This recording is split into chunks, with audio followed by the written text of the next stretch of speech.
If I was just starting out from the beginning, knowing what I know now today, these are the exact steps that I would take to become financially free through rental property investing.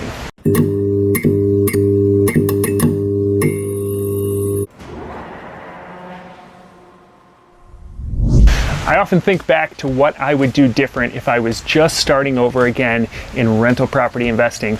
And for me, this was really 2011 when I started full-time as I was transitioning out of the Army.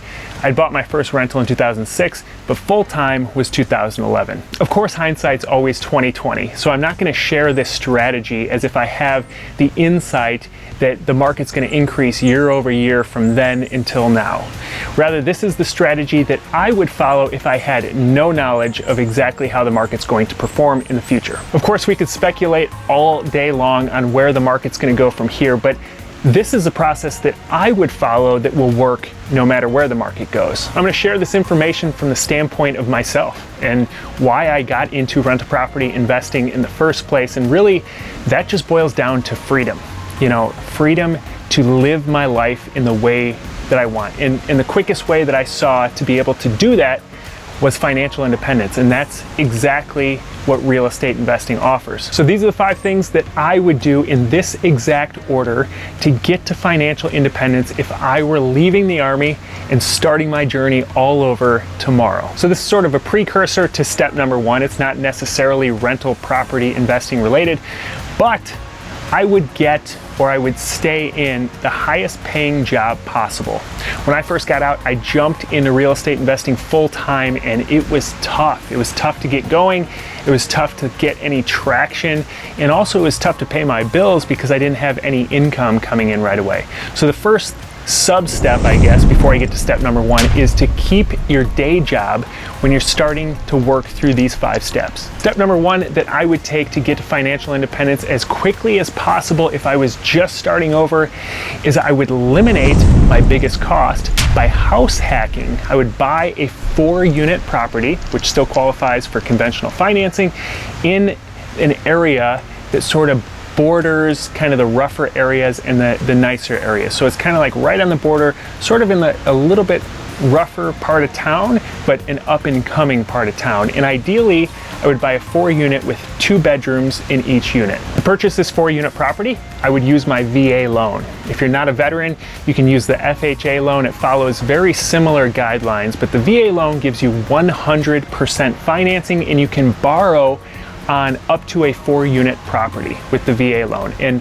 the expected income on the 3 that you're not going to be living in counts toward your debt to income ratio. So it actually helps you qualify for much more property than you would on a single family home, because they count the future income that you're going to have from these rentals toward your income when you're qualifying. So I would use the VA loan, and I would buy a property that's as beat up as possible but still passes the VA appraisal standards, which are a little bit more strict than your typical conventional loan appraisal. So after I bought this 4-unit property, I would move into one of the units right away, and I would do the bare minimum that I needed to make it livable for myself and for a roommate. I would rent out the 2nd bedroom to a roommate to start offsetting my costs.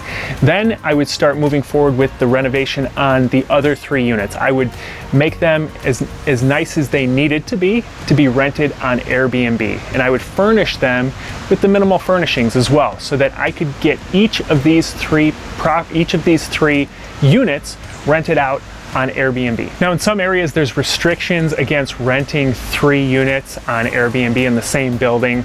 Like in Chicago, if you have a 4-unit building, you can only rent one of those on short term on Airbnb. The rest have to be long-term rentals, and you can live in one of them as well.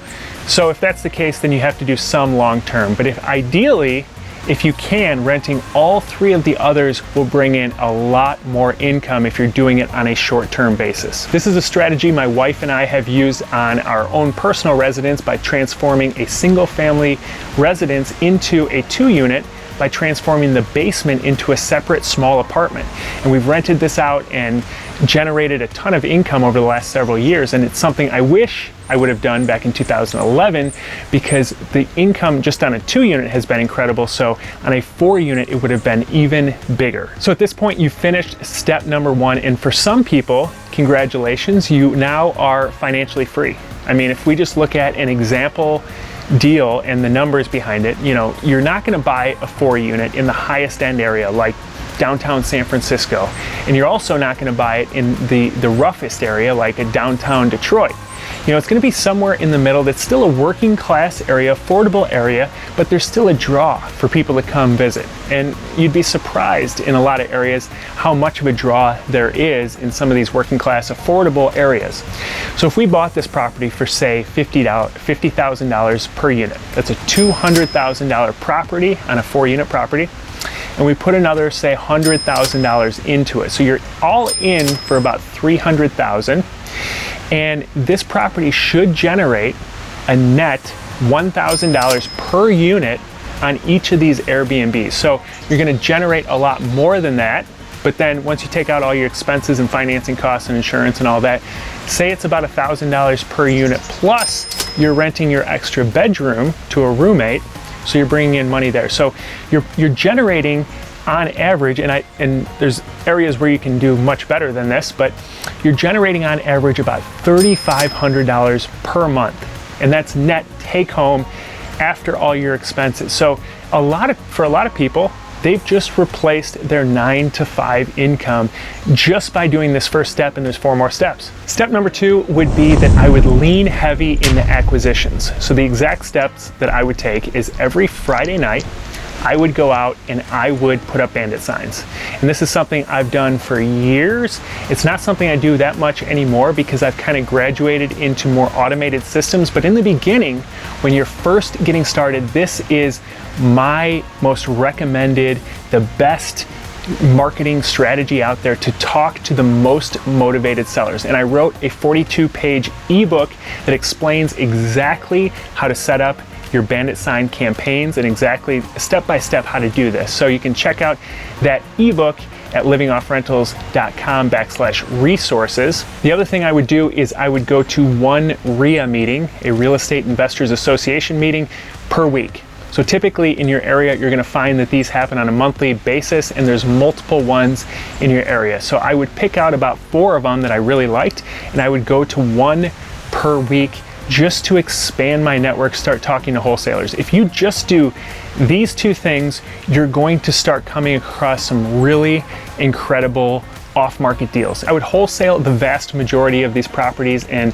by doing this, I would have a really tight focus on acquisitions, and I would get really familiar with great deals. And so then when I'm ready to do my next deal, it would be sitting there ready to go once that 4-unit is stabilized and I could take on the next one. This brings me to step number 3. I would refinance that first 4-unit deal that I did. Now that I've got it all rehabbed and stabilized and rented out, and I would pull out as much equity as I possibly could, refinance that into a conventional loan, and then I would buy the next property using my VA loan or my FHA loan. Now, each of these is going to require you to move in, but it's also going to allow you to purchase these properties with very little money down. So if you're flexible, if you're younger, if you're just starting out, this is the strategy that I recommend, is to refinance your first property into a conventional loan, pull out the equity, purchase the next 4-unit property in a similar manner using your VA or FHA loan. Step number 4, now that you have learned the ins and outs of managing an Airbnb property, I would offer to other people to manage their properties, their Airbnbs, or their long-term rentals that would make great Airbnbs. A lot of times landlords don't even think of this strategy because it's sort of a newer strategy, and there's a lot that goes into it in the beginning to learning the platform. But now that you've learned it, you've been forced to learn it on the first 3 units that you've done yourself, now you can start taking on other people's properties. And a lot of times they're happy to have you sign a lease at the long-term rental rate, and then you can rent it out for much more on Airbnb because they know that property is going to be clean multiple times per week. They know that you're trustworthy and you're going to take care of that property.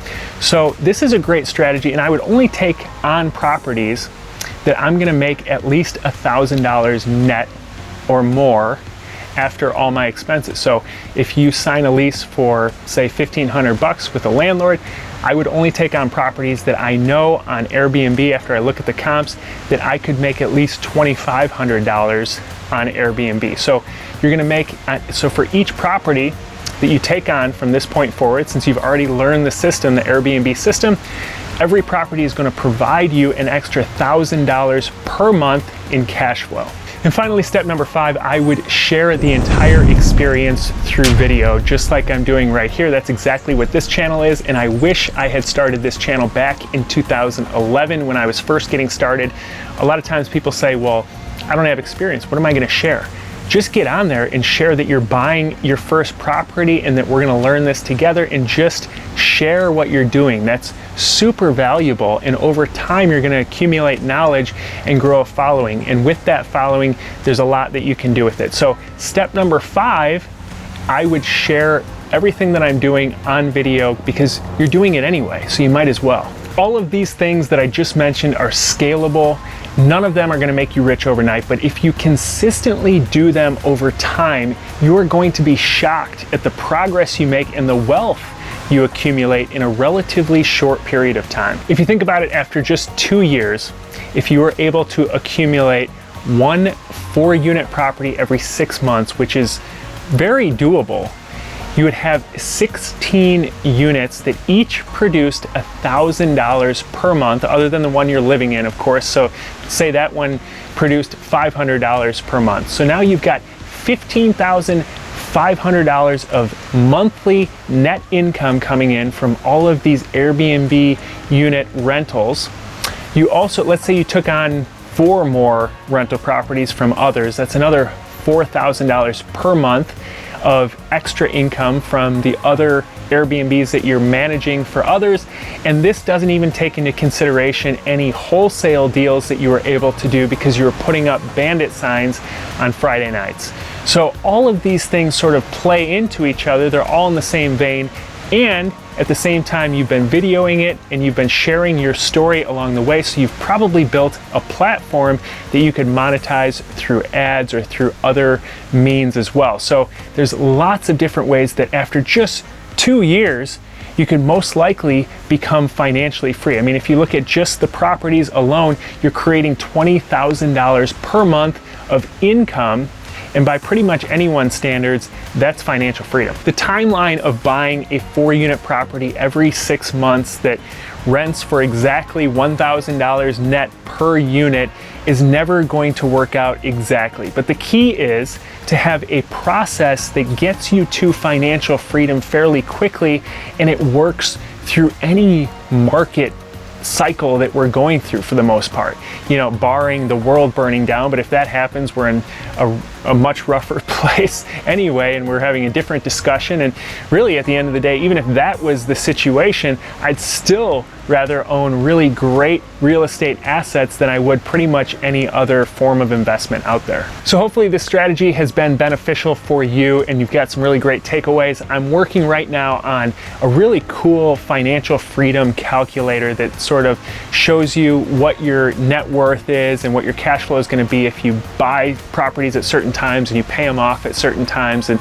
I'm working on it with a buddy of mine, and that's going to be out very soon, and it's going to be at livingoffrentals.com/resources. In the meantime, if you go to that same link, I have a ton of resources that will help you out if you're just getting started in rental property investing, so check that out. Also, if you're not in the Living Off Rentals Facebook group, why not? There's some really smart previous podcast guests that are members of that group. They hang out there, so listen to their podcast episode and then you can join the group. You can ask them questions.